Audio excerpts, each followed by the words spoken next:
जय हिंद साथियों, स्वागत है आप सभी का हमारे YouTube चैनल ज्ञान आरबीएल में। दोस्तों आपको बता दें कि हमने हिंदी के बारे में सारी चीज़ें लगभग समाप्त कर दी हैं। ठीक है कि हिंदी की उत्पत्ति कैसे हुई, उसका नामकरण कैसे हुआ, उसका संवैधानिक दर्जा कैसे मिला है, और दोस्तों हिंदी किस परिवार की है। उसके अलावा हमने लिपि के बारे में भी बता दिया कि किस लिपि से हिंदी निकली है। ठीक है, तो सब चीज़ें हम देख चुके हैं। आज हम शुरू करने वाले हैं दोस्तों वर्णमाला से। ठीक है, वर्णमाला से तो इसके बारे में देखेंगे। ठीक है, तो चलिए दोस्तों आपको बता दें कि देखिए ये क्लासेज जो है आपके वर्णरक्षक री एग्जाम और री एग्जाम दोस्तों वीडियो UPSSC वीडियो जो एग्जाम होना उसके लिए इम्पोर्टेंट है। और जो आपके 2022 में यूपी पुलिस की लगभग 40,000 के प्लस की वैकेंसी आने वाली, उसके लिए आप बेहतरीन ढंग से तैयारी कर सकते हैं। अभी से जुट जाइए, समय बहुत कम मिलेगा। ठीक है, और उसके अलावा Uttar Pradesh police assistant radio operator या फिर दोस्तों और कोई भी एग्जाम हो, कोई सा भी एग्जाम हो दोस्तों, अगर आप ये प्लेलिस्ट पढ़ लेते हैं तो आपको कहीं भी कभी भी पढ़ने की आवश्यकता ही नहीं पड़ेगी। इसमें हम दोस्तों करंट क्वेश्चंस भी इसमें ज्वाइन करके हुए चल रहे हैं। चलिए आपको बता दें कि अगर पहली बार आए हैं तो ये दोस्तों आपको डिस्क्रिप्शन में लिंक मिल जाएगा, वहाँ जा करके पूरी प्लेलिस्ट पढ़ सकते हैं, या फिर जाइए आप हमारे प्लेलिस्ट में। तो साथियों जैसे आप जाते हैं प्लेलिस्ट में, वहाँ आपको देखिए दो प्लेलिस्ट हिंदी के नाम से मिलेंगे। पहला मिलेगा UPSSC वीडियो, या फिर दोस्तों UPSSC वीडियो और वर्णरक्षक। इसके लिए आप संपूर्ण हिंदी पढ़ सकते हैं। ठीक, क्योंकि इसमें दोस्तों पत्र लेखन भी पूछे जाएंगे, इसलिए हमने पत्र लेखन भी पढ़ा दिया है। उसके अलावा मैं आपको बता दूं, अगर यूपी पुलिस, ठीक है, उत्तर प्रदेश पुलिस या फिर Uttar Pradesh radio assistant police दोस्तों उसके एग्जाम, या फिर दोस्तों UPSI या फिर UPASI आने वाली वैकेंसी, सबके लिए दोस्तों आप ये वाली प्लेलिस्ट पढ़ सकते हैं। उसके अलावा मैं आपको बता दूं कि हमने दोस्तों उत्तर प्रदेश स्पेशल यानी यूपी स्पेशल की क्लासें भी चला दी हैं। ठीक है, लेटेस्ट पैटर्न पे आधारित एकदम दोस्तों। आपको बता दें प्रीवियस ईयर क्वेश्चन भी इसमें हमने लगा रखे हैं। तो दोस्तों आपके चाहे वीडियो एग्जाम लगे हों, वर्णरक्षक के लगे हों, या फिर पुलिस के या कोई अन्य एग्जाम लगे, सबके लिए ये दोस्तों रामबाण साबित होगा आपका ये वाला प्लेलिस्ट। तो जरूर देखिएगा। तो चलिए शुरू करते हैं आज की इस वीडियो को। साथियों अगर हम देखेंगे आज वर्णमाला के बारे में, मगर वर्णमाला जाने से पहले हम थोड़ा सा व्याकरण के बारे में जान लें। व्याकरण मतलब ग्रामर के बारे में। ठीक है, क्योंकि वर्णमाला जो वर्ण जो है इसी का भाग होता है। ठीक है, चलिए अब देखिए अगर हम व्याकरण की बात करते हैं तो व्याकरण शब्द दोस्तों संस्कृत के क्री धातु से बना। किससे बना है? संस्कृत के क्री धातु से बना है। अगर इसको हम तोड़ना चाहें तो व्याकरण को V + आ प्लस कर्ण में तोड़ा जा सकता है, जिसका शाब्दिक अर्थ क्या होता है? भली भांति समझना। देखिए व्याकरण का शाब्दिक अर्थ क्या होता है? भली भांति समझना। ये आप समझेगा कि व्याकरण का अर्थ क्या होता है, तो भली भांति समझना। अगर देखिए इसकी परिभाषा से बात करना चाहें परिभाषा के बारे में, तो मैं आपको बता दूं कि परिभाषा क्या होगी। व्याकरण वह माध्यम है, क्या है? व्याकरण वह माध्यम है जो हमें किसी भाषा के शुद्ध उच्चारण, शुद्ध लेखन और शुद्ध प्रयोग का ज्ञान प्रदान करता, उसे हम व्याकरण कहते हैं। देखिए इसका मतलब क्या होगा भाई? देखिए अगर हम लिख रहे हैं कि भैया कि वह जाता है, वो जाता है, ये देखिए ये एकदम बिल्कुल सही सेंटेंस है। ठीक है, ये हमें कैसे पता चला कि भैया व्याकरण होता है उसमें कर्ता पहले होता है, क्रिया, ठीक है, कर्ता कर्म क्रिया। इस तरीके से दोस्तों हम वो चीज़ें कैसे सही होता है कैसे गलत होता है, यानी शुद्ध उसका उच्चारण निकालना, शुद्ध लिखना और शुद्ध तरीके से उसका प्रयोग करना, ये सब चीज़ें हम व्याकरण के माध्यम से ही पहचान पाते हैं। ठीक है, चलिए अब आपसे पूछेगा कि व्याकरण के अंग कितने होते हैं? 3 होते हैं। कौन कौन सा? पहला वर्ण विचार, फिर शब्द विचार, फिर वाक्य विचार। अब देखिए आपसे पूछेगा कि व्याकरण का सबसे छोटा अंग कौन सा होता है? तो वर्ण होता है। देखिए वर्ण होता है, फिर वर्ण मिलकर के शब्द बनाते हैं और शब्द मिलकर के वाक्य बनाते हैं। ठीक है, तो आपको याद रखना है। देखिए वर्ण क्या होते हैं? वर्ण देखिए हम पढ़ेंगे जिसको वर्णमाला कहते हैं, उन्हीं वर्णों के समूह को ही हम वर्णमाला कहते हैं। जैसे छोटा से शुरू करके दोस्तों ज्ञासरा तक दोस्तों ये क्या होते हैं? 52 वर्ण होते हैं। इनको हम क्या बोलेंगे? वर्ण बोलेंगे। देखिए ये वर्ण है, सबसे छोटी इकाई वर्ण होती है ना, इससे छोटा कुछ भी नहीं होगा। अब देखिए इन्हीं वर्णों को मिला के एक शब्द बने। जैसे हमने कहा राम, तो राम क्या एक शब्द है, मगर दोस्तों कई वर्ण मिले। देखिए रा मिला है, फिर बड़ा आ मिला है, फिर मा मिला है, फिर आ मिला, तो 4 वर्ण मिलके एक शब्द बन गया। कौन सा? राम। ऐसा नहीं कि हर शब्द 4 ही से मिलकर बनेगा। देखिए दो या दो से अधिक शब्दों से दो या दो से अधिक वर्णों से मिलकर भी शब्द बन सकता है। ठीक है, चलिए अब देखिए वाक्य क्या होता है। तो वाक्य राम आम खाता है दोस्तों, ये पूरा पूरा क्या होगा, वाक्य होगा। ठीक है, ये वाक्य होगा क्योंकि इसमें देखिए कई सारे शब्द, देखिए 4 शब्द मिलकर बने हैं। अगर वर्ण में तोड़ेंगे तो कई सारे वर्ण मिलकर के, देखिए अब एक चीज समझिएगा, हम समझाने की बात क्या कर रहे हैं। देखिए सबसे छोटा क्या होगा, वर्ण होगा, और कई वर्ण मिलके एक क्या बनाए दोस्तों, शब्द बनाएंगे, और कई शब्द मिलके क्या बनाएंगे, एक वाक्य बना देंगे। ठीक है, चलिए यहां तक समझ में आया होगा। चलिए अब देखिए समझिएगा, देखिए वर्णों के सार्थक योग से क्या बनता है, शब्द बनता है, हमने बताया है, तथा शब्दों के सार्थक योग से क्या बनता है, वाक्य का निर्माण होता है। चलिए अब देखिए समझिएगा, आपसे पूछेगा कि अभिव्यक्ति की सबसे छोटी इकाई क्या होती है, आप बताना ध्वनि। अभिव्यक्ति क्या होता है, किसी से कोई चीज बात करने की सबसे छोटी, अपनी बातों को किसी के सामने पेश करने की सबसे छोटी इकाई क्या होती है, वर्ण, जिसको हम ध्वनि होती है ना, समझिएगा। ठीक है, देखिए वर्ण और ध्वनि लगभग एक ही होता है। अब वर्ण क्या होता है, ध्वनि क्या होता है, इसके बारे में आपको बताने वाले हैं। तो अभिव्यक्ति की सबसे छोटी इकाई क्या होती है, ध्वनि होती है। क्या होती है दोस्तों, ध्वनि होती है। आपको बता दें कि अगर आपसे पूछा भाषा की सबसे छोटी इकाई क्या होगा, तब आपको वर्ण बताना। क्या बताना है, भाषा की सबसे छोटी इकाई अगर आपसे पूछता है तो आपको क्या बताना है, वर्ण बताना है दोस्तों। अगर वो पूछे कि भाषा की सबसे छोटी मौखिक इकाई, मतलब मुख से बोली जाने वाली, देखिए आप अगर भाषा के लिए कुछ बोल सकते हैं तो क्या बोलेंगे दोस्तों, तो आप बोलेंगे सबसे छोटा वर्ण क्या होता है, वर्णमाला ही सबसे छोटा क्या होता है, वर्णित होता है। इससे कुछ तो छोटा बोल नहीं सकते आप, आ का, है ना। मगर दोस्तों जब हम बोल रहे हैं तो ध्वनि निकल रही है ना, तो याद रखेंगे अगर मुख की बात करें, मौखिक मतलब बोलते हुए बोलेगा, तो आपको क्या होगी, ध्वनि सबसे छोटी इकाई होगी। और अगर पूछ ले भाषा की सबसे छोटी लिखित इकाई पूछ लेना, तब आप वर्ण बता देंगे। ठीक है, तो क्वेश्चन आएगा कि भाषा की सबसे छोटी इकाई, तब आप वर्ण बताएंगे। भाषा की सबसे छोटी मौखिक इकाई, तब आप ध्वनि बताएंगे। अगर पूछ ले भाषा की सबसे छोटी लिखित इकाई, तब आप वर्ण बता देंगे। ठीक है, और आपसे पूछ ले भाषा की सबसे बड़ी इकाई क्या होती है, तो वो दोस्तों वाक्य होती है। भाषा की सबसे बड़ी इकाई आपको पता है कि वर्ण से शब्द बनेगा, शब्द से वाक्य बनेगा, वाक्य से बड़ा कुछ नहीं होगा। तो भाषा की सबसे बड़ी इकाई क्या होगी, वाक्य होगी। तो आपको बता दें, अगर आपसे पूछता है अर्थ के आधार पे भाषा की सबसे छोटी इकाई क्या होती है, तो शब्द होगी। देखिए अर्थ के आधार पर, मतलब जिस चीज का अर्थ निकले। अब आपने आ बोल दिया, आ का कोई अर्थ नहीं निकलता, ठीक, आ का कोई अर्थ नहीं निकलेगा, तो मतलब कि शब्द का जो आपका वर्ण होता है ना, वर्ण का कोई अर्थ नहीं निकलता। अर्थ के आधार पर भाषा कितनी इकाई होंगी, 2 होंगे। कौन सा, शब्द, और दोस्तों कौन सा, वाक्य। तो सबसे छोटा जो होगा दोस्तों वो शब्द हो जाएगा, भाषा के अर्थ के आधार पे ना, समझ रहे ना। जैसे हमने कहा दोस्तों आम, तो आम का अर्थ निकलेगा, आम क्या है, एक फल है ना, एक फल है। मगर कहते आ, तो आ का कोई अर्थ नहीं निकलेगा, यानी वर्ण का कोई अर्थ नहीं निकलता है। अर्थ किसका निकलेगा, कम से कम दोस्तों शब्द, फिर वाक्य का। यानी कि अर्थ के आधार पे भाषा की सबसे छोटी इकाई क्या होगी, शब्द हो जाएगी। अब सुनिए, अगर पूछ ले कि भाषा के अर्थ के आधार पर कितने हैं दोस्तों, हमने बताया 2, इसमें सबसे छोटा कौन सा, शब्द, सबसे बड़ा कौन सा होगा, वाक्य। अब देखिए भाव या भावार्थ के आधार पर सबसे छोटी इकाई क्या है, वाक्य। अब आपको बता दें कि भाव या भावार्थ, देखिए भावार्थ किसका निकलता है, भाव किसका निकलता है, एक पूरी लाइन का। तो आपको बता दें कि भाव या भावार्थ के आधार पर सबसे छोटी इकाई क्या होगा, वाक्य। केवल एक ही इकाई होती है दोस्तों, वाक्य ही होता है, वो सबसे छोटा होता है और सबसे बड़ा भी। ठीक है, तो समझ गए होंगे, जिसका भाव निकले भैया कि किसी जंगल में एक शेर रहता है, अब इसका भाव निकाल सकते हैं, हाँ भाई कहीं जंगल होगा और वहां पे शेर रहता होगा, इस तरीके से मतलब किसी चीज का भाव निकाला। भावार्थ आप जानते होंगे कि आपको 8th या 10th क्लास में भावार्थ लिखने को आता था। ठीक है, तो ये चीज समझ गए होंगे। देखिए यहाँ से आपके क्वेश्चन ज्यादा से ज्यादा क्या बनेगा, बस आपको ये याद रखना है कि भाषा सबसे छोटी इकाई क्या, वर्ण है, या फिर ध्वनि या फिर वर्ण। बस इतने क्वेश्चन आपसे बन सकते हैं, ज्यादा बस यही 3 लाइनें। या फिर दोस्तों आपको सबसे बड़ी इकाई पूछ सकता है, बस ये 4 चीजें आपको बहुत ज्यादा याद रखनी है, बाकी इसमें कुछ भी याद रखने वाला इतना बड़ा कुछ है नहीं। अब सीधा हम आते हैं वर्णमाला पे। तो वर्णमाला क्या होता है, इसके बारे में हम आपको बताने वाले हैं।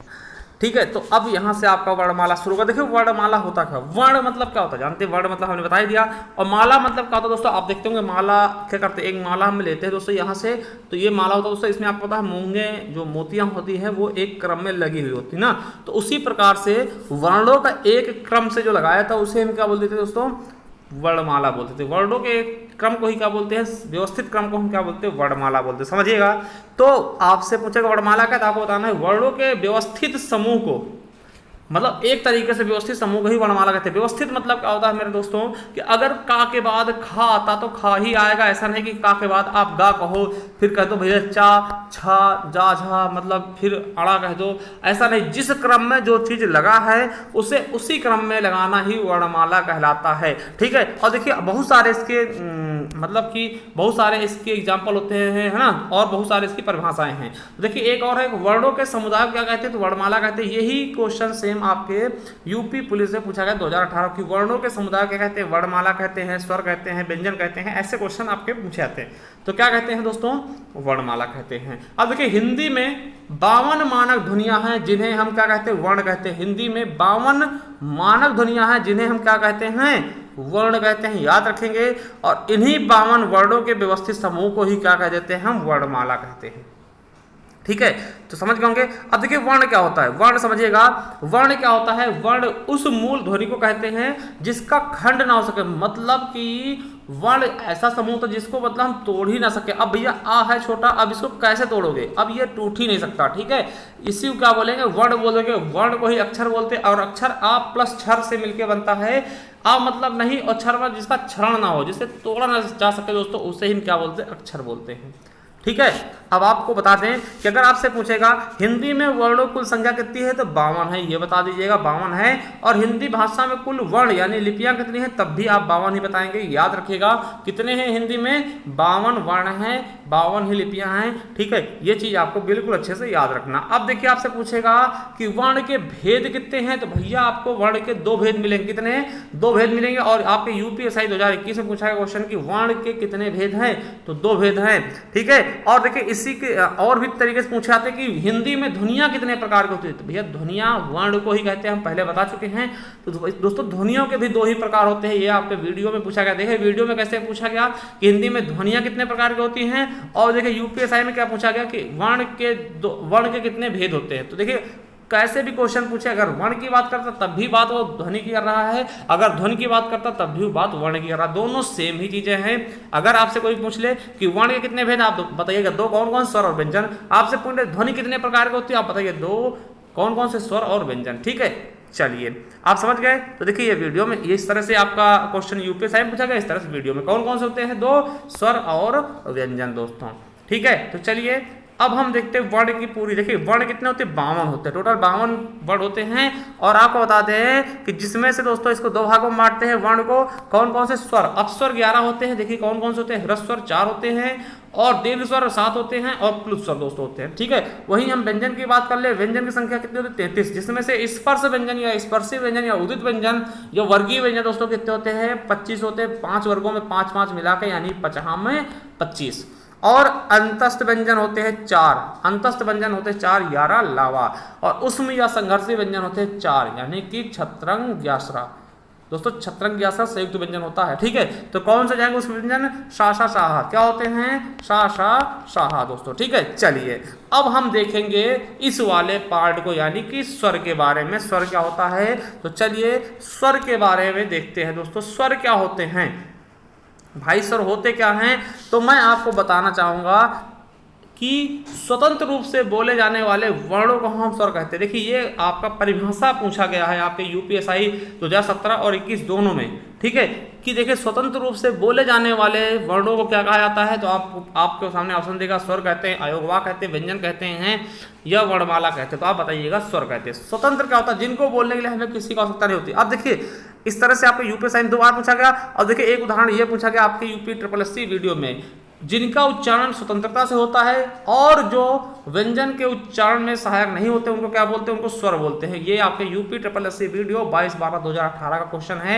और इनकी संख्या कितनी होती है, 11 होती। कौन कौन से हैं, छोटा आ, बड़ा आ, छोटी ई, बड़ी ई, छोटा ऊ, बड़ा ऊ, री, ए ओ औ, है ना।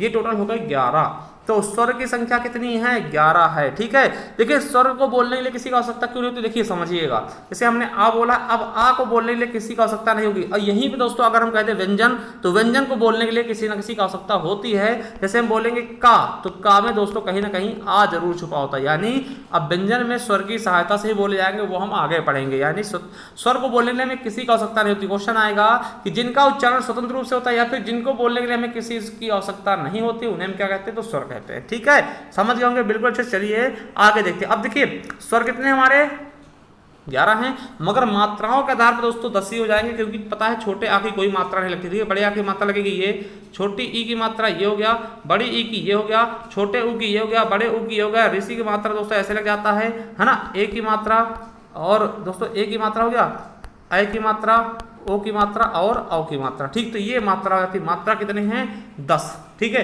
अब बता दें आपको कि इनको दोस्तों मुख्यतः हम 3 भागों में विभाजित कर सकते हैं दोस्तों, उच्चारण के आधार पर इनको 3 भागों में। कौन कौन से? ह्रस्व स्वर जिनकी संख्या 4 होती है, दीर्घ स्वर जिनकी संख्या 7 और प्लुत स्वर जिनकी संख्या कुछ भी नहीं होते। ठीक है, चलिए आपको ले चलते हैं ह्रस्व स्वर। क्वेश्चन ये दोस्तों कई बार पूछा गया कि ह्रस्व स्वर क्या होते हैं। समझिएगा, जिन शब्दों के उच्चारण में हमें कम समय लगता है उन्हें हम ह्रस्व स्वर कहते हैं। क्या दोस्तों? जिन स्वरों के उच्चारण में हमें बहुत कम समय लगता है उनको हम ह्रस्व स्वर कहते हैं। या दोस्तों इन्हें हम लघु स्वर, छोटा स्वर, एकमात्रिक स्वर और मूल स्वर भी कहते हैं, क्योंकि इन्हीं से सारे स्वर निकले हुए होते हैं। इनको मूल स्वर भी कहते हैं। इनकी संख्या कितनी थी? 4। और ये क्वेश्चन आपके यूपी पुलिस 2018 पूछा गया कि ह्रस्व स्वर के कितने भेद होते हैं। सॉरी, ह्रस्व स्वर की संख्या कितनी होती है? 4 होते हैं। कौन कौन से? छोटा आ, छोटी ई, छोटा ऊ और ई। आ ई उ री, क्या याद करेंगे? आ ई उ री, है ना, आ ई उ री। ये कितने हैं? 4 है। इनकी संख्या कितनी है? 4 है। तो याद रखेंगे ह्रस्व स्वर की संख्या कितनी है? 4 है। अब देखिए कि दीर्घ स्वर क्या होते हैं। देखिए, जिन स्वरों के उच्चारण में हमें ह्रस्व से ज्यादा समय लगता है उन्हें हम दीर्घ कहते हैं। समझिएगा, जैसे मान लिया ये ह्रस्व है तो हमने आ कह दिया, मगर दोस्तों अगर हमें दीर्घ स्वर कहना तो दीर्घ स्वर क्या होगा? बड़ा आ। तो आ प्लस आ मिलके बड़ा आ बनता, तो हम इसमें ज्यादा समय लगेगा, यानी कि उससे कहीं ना कहीं ह्रस्व स्वर से 2 गुना समय लगेगा, क्योंकि ये इससे बड़ा है ना। तो ये बड़ा आ होता है क्या? दीर्घ स्वर। तो समझिएगा, जिन स्वरों के उच्चारण में हमें ह्रस्व स्वर से ज्यादा समय लगता है उन्हें हम दीर्घ स्वर कहते हैं। और इन्हीं दीर्घ स्वरों को हम दोस्तों गुरु स्वर कहते हैं, बड़ा स्वर कहते हैं, द्विमात्रिक स्वर कहते हैं और संधि स्वर भी कहते हैं। और क्यों कहते हैं हम आगे देखने वाले भी हैं। ठीक है, कौन कौन से होते हैं? इनकी संख्या 7 होगी। कौन कौन सी? बड़ा आ, बड़ी ई, बड़ा ऊ, ए, ऐ, ओ, औ। ठीक है, 7 हो गए। और आपको पता है इसमें से आ ई उरी क्या होते हैं? ये दोस्तों ह्रस्व स्वर होते हैं। अब देखिए कुछ होते हैं दोस्तों मूल दीर्घ संधि। मूल दीर्घ स्वर मतलब मूल मतलब क्या? जो किसी न किसी स्वर से निकले, जो ह्रस्व स्वर से निकले हों। अब देखिए बड़ा आ किससे मिलकर? आ और आ से मिलकर बना है। और बड़ी ई किससे मिलकर? ई और ई से मिलकर बना है। बड़ा ऊ और ऊ से मिलकर, तो इनको हम मूल दीर्घ स्वर बोलेंगे। ठीक है, कितने हैं? 4 हैं। बड़ा आ है क्योंकि आ छोटा होता है, इससे बन जाएगा। और बड़ी ई होता है दोस्तों, ई से बन जाएगा। और ऊ होता है दोस्तों, ये बन जाएगा। तो दोस्तों 3 होते हैं, सॉरी 3 होते हैं आपके मूल दीर्घ स्वर। देखिए यहां से क्वेश्चन आपके एग्जाम में पूछा गया। देखिए क्या पूछा गया? यूपी SSC वीडियो क्वेश्चन है कि निम्नलिखित में से कौन सा मूल दीर्घ स्वर नहीं है। दोस्तों तो आपको पता है ये है, क्योंकि आ छोटा छोटा मिलेगा बड़ा आ हो जाएगा, छोटी छोटी मिलेगा बड़ी ई, और छोटा ऊ मिलेगा बड़ा ऊ। तो दोस्तों ओ नहीं होता, ओ नहीं होता है।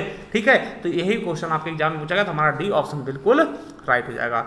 अब देखिए प्लुत स्वर क्या होता है। देखिए प्लुत स्वरों का उच्चारण दोस्तों 3 गुना समय लगता है और इन्हें हम प्लुत स्वर कहते हैं दोस्तों। अब देखिए प्लुत स्वर का दोस्तों हिंदी में ज्यादा कोई काम है नहीं, ये संस्कृत में ज्यादा यूज में होते हैं। और आपको बता दें इनका प्रयोग मंत्र जाप हो गए या फिर दूर से पुकारने के लिए, बुलाने के लिए किसी का किया था दोस्तों। अब इनका प्रयोग दोस्तों हिंदी में ना होकर संस्कृत में होता है। जैसे ओम कहते हैं दोस्तों, जो आपको पता है ओम, तो दोस्तों ओम ऐसे करके ये जो लगा होता है इसे हम प्लुत स्वर बोलते हैं, जो एस के आकार का बना होता है। ठीक है, आपने संस्कृत में अधिकतर देखे होंगे। ठीक है, चलिए अब दोस्तों एक होता है संयुक्त स्वर। संयुक्त स्वर थोड़ा सा अलग होता है दोस्तों, इसको याद रखें और यहां से क्वेश्चन आपके एग्जाम में पूछे जाते हैं। ठीक है, चलिए जिन स्वरों की रचना 2 अलग अलग स्वरों के मिलने से होती है, जिन स्वरों की रचना 2 अलग अलग स्वरों के मिलने से होती है उनको हम संयुक्त स्वर कहते हैं। देखिए इनकी संख्या कितनी है? 4 है। ठीक है, कितनी है? 4। ये आपके UPSI 2021 में पूछा गया क्वेश्चन है।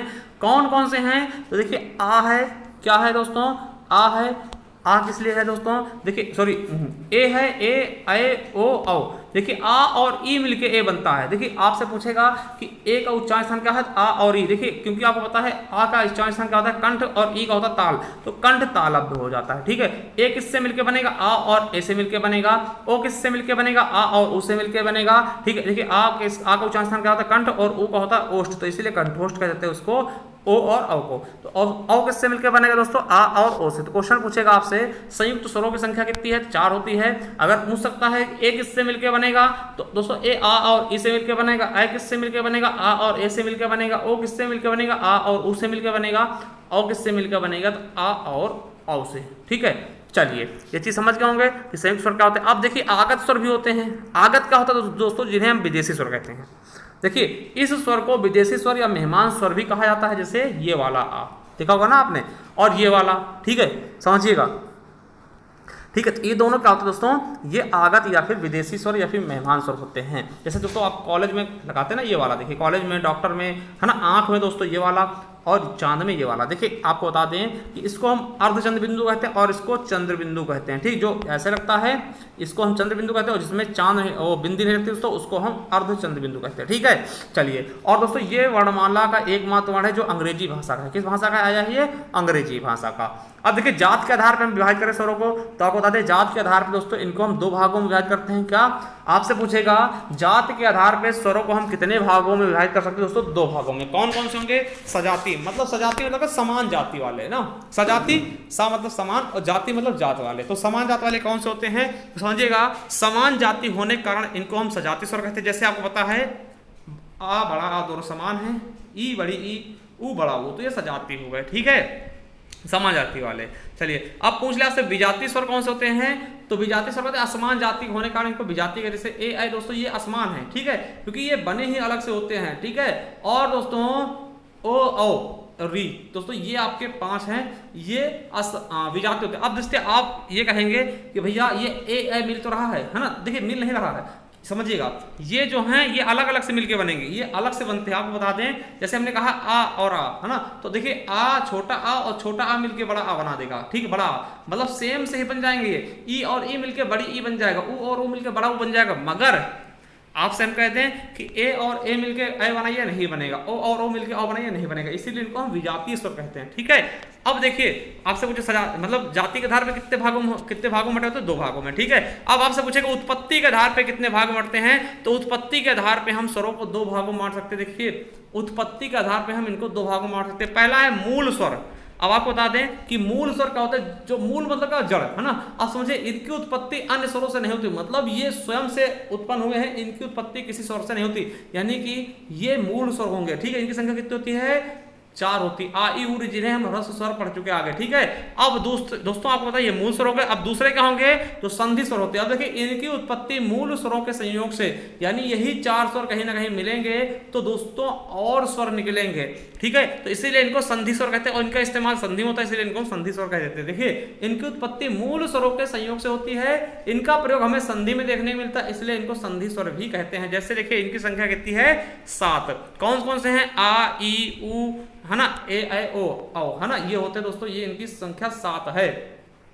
अब देखिए इनको हम संधि स्वर क्यों कहते हैं, क्योंकि देखिए क्या बनेगा, आ और आ मिलकर, आपने दीर्घ संधि में देखा होगा, आ और आ मिलकर बड़ा आ हो जाएगा, एक ही होगा, और ई मिलकर बड़ी ई हो गई, ये भी दीर्घ संधि में आपने देखा होगा। ऊ और ऊ मिलकर बड़ा ऊ होगा, ये भी आपने दीर्घ संधि में देखा होगा। और दोस्तों एक इससे मिलकर बनता है आ, और ई से मिलकर ए बनता है गुण संधि में, और आ और ए मिलके ए बनता है वृद्धि संधि में, आ और ऊ मिलके ओ बनता है गुण संधि में, और दोस्तों आ और ओ मिलके ओ बनता है वृद्धि संधि में, इसीलिए इनको हम संधि स्वर कहते हैं, ठीक है। तो मूल स्वर कितने होते हैं दोस्तों, 4 होते हैं, आ ई उ री, और बाकी जो बचेंगे 7 के साथ वो संधि स्वर हो जाएंगे, ठीक है। चलिए अब जीभ के आधार पे हम अगर देख ले दोस्तों, तो जीभ के आधार पे ये कितने होते हैं दोस्तों, तो आपको बता दें कि जीभ के आधार पे कितने होते हैं, ये होते हैं, इनकी संख्या होती है दोस्तों 3। कौन कौन से, अब देखिएगा जीभ के आधार पे इनकी संख्या 3 होगी। अब देखिए मान लीजिए आपको जीभ है दोस्तों, ये पूरी जीभ है, ये जीभ है, ठीक, ये जीभ है दोस्तों। तो देखिए जीभ को 3 हिस्सों में बांट देंगे हम, ठीक है। ये पहले वाला हिस्सा, अब देखिए जो जीभ के अगले हिस्से बोलेंगे उसको हम क्या बोलेंगे, अग्रस्वर बोल देंगे, अग्रस्वर, ठीक है। और जो मध्य वाले बोले जाएंगे तो मध्य स्वर बोल देंगे, और जो पीछे वाले बोले जाएंगे उनको पश्च स्वर कह देंगे, समझ गए, तो उनको हम पश्च स्वर कह देंगे, ठीक है। तो याद रखेंगे अग्रस्वर जो आगे वाले हिस्से देखिए, आप खुद बोल के देखिएगा, आगे वाले हिस्से का बोलेंगे ई बड़ी ई, है ना, ए आई और, है ना, ए आई और री, दोस्तों ये अग्रस्वर है। मध्य स्वर क्या होता है, छोटा आ, केवल और केवल छोटा आ मध्य स्वर, समझिएगा, छोटा आ केवल और केवल मध्य स्वर है। उसके बाद पश्च स्वर बचेगा, और पश्च स्वर में दोस्तों बड़ा आ ऊ बड़ा ऊ, ओ, औ और आ। समझिएगा कैसे याद करना। देखिए याद कैसे करना ये हम बता दें आपको। देखिए ये आपको यूपीएससी में पूछागा। देखिए याद कैसे करना आपको पता है, 3 होते हैं, 3 भागों में बांटते हैं। पहला क्या होता है अग्रस्वर, दूसरा होता है मध्य स्वर, तीसरा होता है पश्च स्वर। केवल आपको एक स्वर याद रखना मध्य वाला। छोटा आ क्या होता है मध्य स्वर होता है, ठीक है, छोटा आ क्या होगा मध्य स्वर। बाकी तीसरे नंबर पे कौन है पश्च स्वर। पश्च स्वर कितने पे है तीसरे पे, ठीक है। तो दोस्तों आपको बता दें 3 वर्ण दोस्तों आपको बता दें कि मैथ के अक्षर 3 से जो भी वर्ण बन जाए वो आपके पश्च स्वर में आ जाएगा। देखिए 3 से बड़ा आ बनेगा बन जाएगा, 3 से ऊ बनेगा भैया, 3 से ऊ बना दिए, 3 से बड़ा ऊ बनेगा बन जाएगा भैया, और 3 ही से ओ बनेगा ओ बन जाएगा, और 3 ही से औ बनेगा बिल्कुल 3 से औ भी बन जाएगा, और 3 ही से ये वाला आ बन जाएगा। केवल आपको आ याद रखना ये मध्य स्वर में आएगा। बाकी जो भी 3 से बच जाएगा वो तीसरे नंबर में यानी मध्य पश्च स्वर में आ जाएंगे, और बाकी जो बचेंगे उनको आप अग्र स्वर में डाल ही देंगे, ठीक है। तो इस तरीके से आप इनको याद कर सकते हैं। अगला है होस्ट के आधार पे। अब देखिए होंठ के आधार पे कैसे माना जाएगा दोस्तों, जो हम बोलते हैं ना कोई वर्ड को, तो होंठ हमारा या तो गोल होगा या तो फिर दोस्तों ऐसे रहेगा, ठीक है। तो देखिए होंठ के आधार पे स्वरों की संख्या कितनी है, सॉरी स्वरों को हम 2 भागों में बांटते हैं। होंठ के आधार पे हम स्वरों को 2 भागों में बांट सकते हैं। कौन कौन से, वृत्तमुखी। देखिए वृत्त का होता है गोला, गोल को हम गोला को वृत्त बोलते हैं ना, आपने मैथ में पढ़ा होगा। तो देखिए जब हम कोई वर्ड को बोले और हमारा जीव क्या हो, सॉरी हमारा जो जीव है दोस्तों, सॉरी होंठ जो है होंठ अपना गोल हो जाए। जैसे ऊ बोलेंगे, ऊ में देखिए आप बोल देखिए ऊ बोलोगे तो आपका होंठ गोल होगा, ऊ बड़ा ऊ, ओ औ, है ना, इसमें होंठ आपके गोल होंगे, तो इसीलिए इनको हम बोलते हैं वृत्तमुखी। और देखिए जिनमें हमारे होंठ गोल ना हो तो समझिएगा आवृत्तमुखी का होते हैं आवृत्त, जिसमें वृत्त ना बने ना, मतलब गोल ना हो। ऐसे स्वरों के उच्चारण में होष्ठ गोलाकार नहीं होते। जैसे आ बोलिए, आ में पूरा आपका होंठ फैल जाएंगे, बड़ा आ, ई, बड़ी ई, री, ए, आई, दोस्तों इनमें आपके होंठ फैल जाएंगे, इन्हें इनको हम अवृत्तमुखी कहते हैं। समझ गए होंगे। अब देखिए मुख के आधार पर वर्गीकरण, मुख के आधार पर कैसे वर्गीकरण होता है। देखिए मुख के आधार पर हम इनको 4 भागों में विभाजित करते हैं। देखिए विवृत्त होता है, विवृत्त स्वर, अर्धविवृत्त स्वर और समृत्त स्वर और आपका अर्ध समृत्त स्वर। देखिए विवृत्त क्या होता है, विवृत्त मतलब होता है पूरा खुलना, समझिएगा। विवृत्त मतलब क्या होता है पूरा खुलना।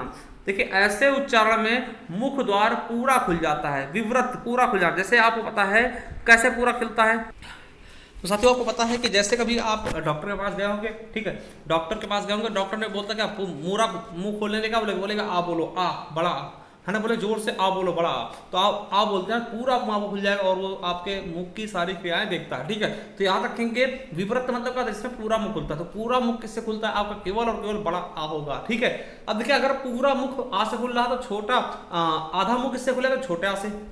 तो याद रखेंगे अर्धविवृत्त में जिसमें मुख का द्वार थोड़ा आधा खुलता है, ठीक है। आप बोले देखेंगे आपका मुख पूरा खुलेगा, आ बोले बड़ा आ तो पूरा मुख खुल रहा है, और आ बोले छोटा हल्का मुख खुलेगा, आ ए औ, इसमें क्या होता है छोटा मुख खुला था, थोड़ा सा मुख खुलेगा, आधा मुख खुलेगा, ठीक है। ये आपके यूपीएसआई 2021 में पूछा गया है, ठीक है।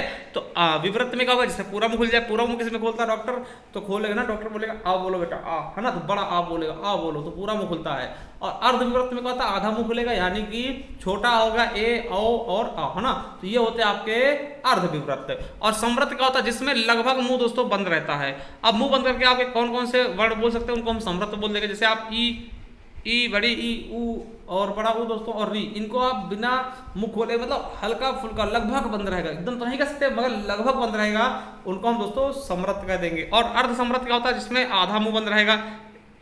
तो कौन से होंगे, ए ओ, है ना, ए ओ। आप बोल के देखेंगे दोस्तों आपको लगेगा हाँ ये सही बात है, ठीक है। तो ए ओ क्या हो जाएंगे, अर्ध समृत्त हो जाएंगे। चलिए ठीक है। अब दोस्तों मैं आपको बता दूं, आपने देख लिया कि कौन से क्या होते हैं, इनको आप दोबारा देखिए, अगर कोई कंफ्यूजन है तो आप दोबारा इसको देख लीजिएगा वीडियो को, आपके दिमाग में एकदम छप जाएगा कि भैया मुख के आधार पे कितने होते हैं, ठीक है, 4 होते हैं, है ना, समृत्त, अर्धसमृत्त, विवृत्त, अर्धविवृत्त दोस्तों।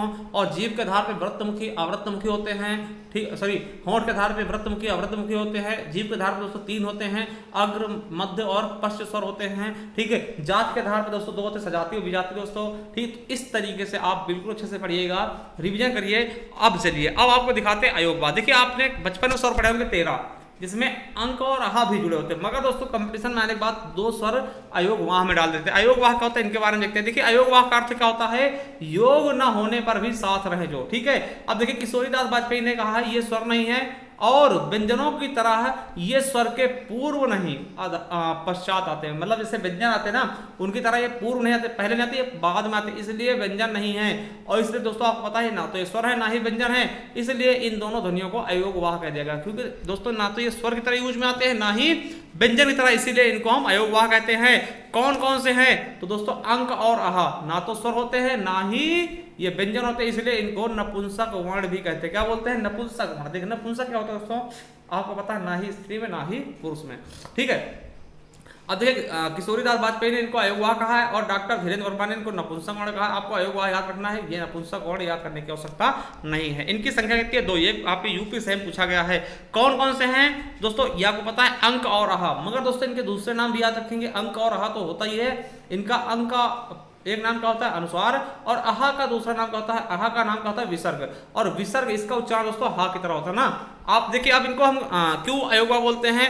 अब देखिए मंदिर हमने लिखा, देखिए यहाँ पे दोस्तों अंक किसकी तरह यूज हो रहा है दोस्तों? स्वर की तरह, और यहाँ पे मंदिर में ना की तरह यूज हो रहा है, यानी व्यंजन की तरह यूज होने लगा। इस तरह संधि में देखिए ये यहाँ पे स्वर की तरह यूज हो रहा है, यहाँ पे व्यंजन की तरह। कंठ में दोस्तों यहाँ पे स्वर की तरह यूज हो रहा है अंक, और यहाँ पे व्यंजन की तरह, है ना। उसी तरह दोस्तों साह की बात करें, आहा की बात करें, देखिए यहाँ पे साह व्यंजन स्वर की तरह यूज हो रहा है ना। यहाँ पे दोस्तों असाह लिख दिया, ये व्यंजन का। दुख देखिए यहाँ ऐसे और यहाँ ऐसे। तो इस तरीके से दोस्तों ये तो ना स्वर होते हैं ना ही ये क्या होते हैं? व्यंजन होते हैं। चलिए हमने देख लिया, स्वर देख लिया। अब दोस्तों अयोगवाह देख लिया। देखिए अक्षर क्या होते हैं, इनके बारे में थोड़ा देख लीजिएगा, कभी बार क्वेश्चन में शायद पूछ ही ले।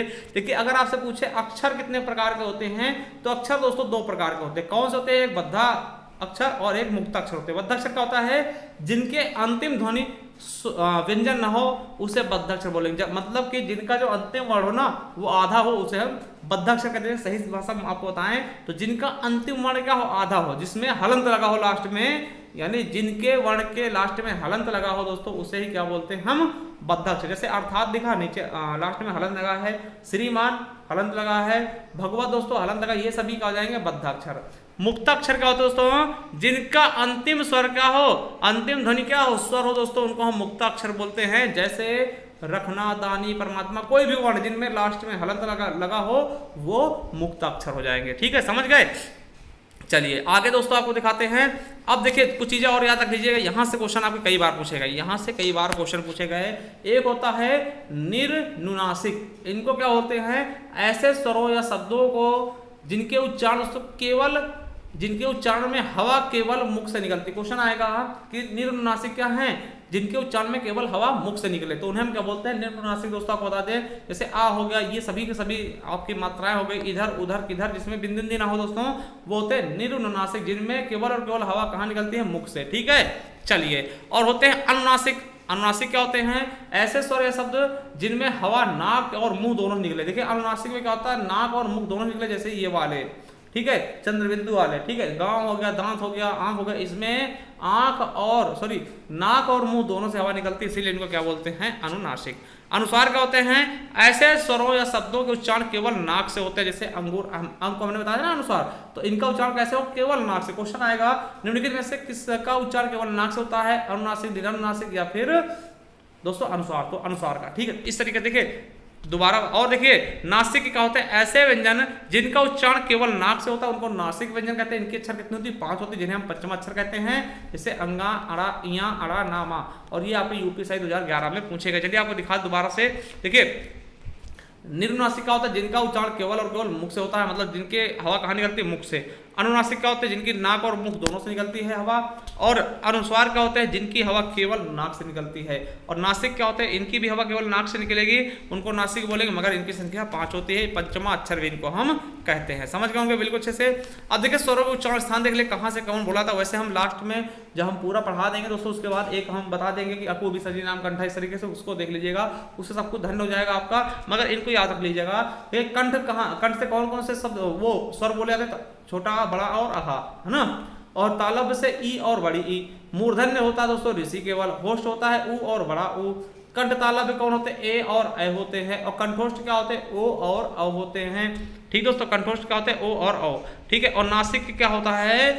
अंक होता है। ठीक है, और आपको बता दें कि कामता प्रसाद गुरु जी ने क्या कहा था कि सभी के सभी स्वर क्या होते हैं? अल्प प्राण होते हैं। क्या होते हैं? अल्प प्राण। अल्प प्राण का मतलब क्या होता है? जिसमें थोड़ी सी मात्रा वो वायु बाहर निकले। ठीक है, अल्प प्राण कहलाते हैं। साथियों यहाँ तक हमने देख लिया। आज हमने पूरा का पूरा स्वर देख लिया, कुछ उसके बारे में देख लिया। अब नेक्स्ट पार्ट हमारा किसका आने वाला है, व्यंजन का। तो हम कोशिश करेंगे कि एक पार्ट में पूरा व्यंजन समाप्त करते हैं, ठीक है। तो दोस्तों कैसी लगी वीडियो हमें जरूर बताइएगा। चलिए आपको एक चीज़ और बता दें, देखिए किसी भी एग्जाम की परीक्षा के लिए आप दोस्तों हमारी ये ई बुक परचेज कर सकते हैं। देखिए ये हिंदी साहित्य के इतिहास की संपूर्ण हिंदी साहित्य का इतिहास होगा, चाहे टीजीटी, पीजीटी, नेट, जेआरएफ, लेखपाल, यूपीएससी, सुपर सबके लिए कारगर होगा।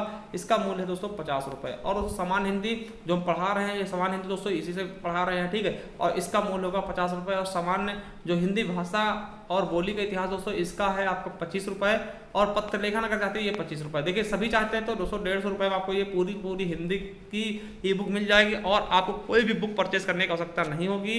बाकी आपकी इच्छा है, अगर आप परचेस करना चाहते हैं दोस्तों, ये है हमारा गूगल पे, फोन पे, पेटीएम नंबर, इस पर आप पैसे पे करके इसी नंबर व्हाट्सअप नंबर पे आप स्क्रीनशॉट भेज के हमसे ये प्राप्त कर सकते हैं। या दोस्तों आप डायरेक्ट अगर लिंक से दोस्तों परचेस करना चाहते हैं, डायरेक्ट जाइए, आपको डिस्क्रिप्शन में लिंक मिल जाएगा, वहाँ आपको मिल जाएगा और वहाँ से आप परचेस करिए, पैसे कटा दीजिए, आप वहीं से डाउनलोड भी कर सकते हैं डायरेक्ट, ठीक है। तो जैसे आपकी इच्छा।